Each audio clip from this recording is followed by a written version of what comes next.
इस जुल्म की इंतहा छोड़ दे कि वो बीमार है। तहरीक इंसाफ बार बार मुतालबा कर रही है कि डॉक्टरों को उन तक रसाई दी जाए, हमारे डॉक्टरों को उन तक रसाई दी जाए, शौकत खान से उनके टेस्ट कराए जाए। क्यों हमारे मुतालबा को जो है वो बार बार रिफ्यूज किया जा रहा है?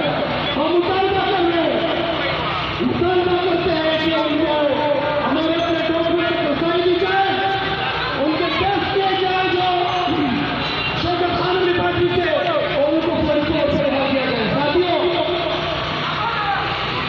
यहाँ से हम पैदल रैली करेंगे और ये कपूर के मकाम पे इंशाअल्लाह तआला करेंगे। मैं आऊँगा खुद, मैं लीड करूँगा और सारे साथी इस तरफ से जाएंगे इंशाअल्लाह तआला।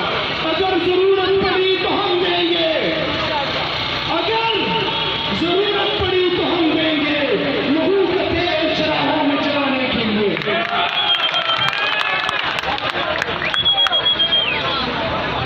ताज़ा तरीन वीडियोस के लिए चैनल को सब्सक्राइब करके बेल आइकन और ऑल नोटिफिकेशन पर क्लिक करें ताकि आपको मिले हर अपडेट सबसे पहले।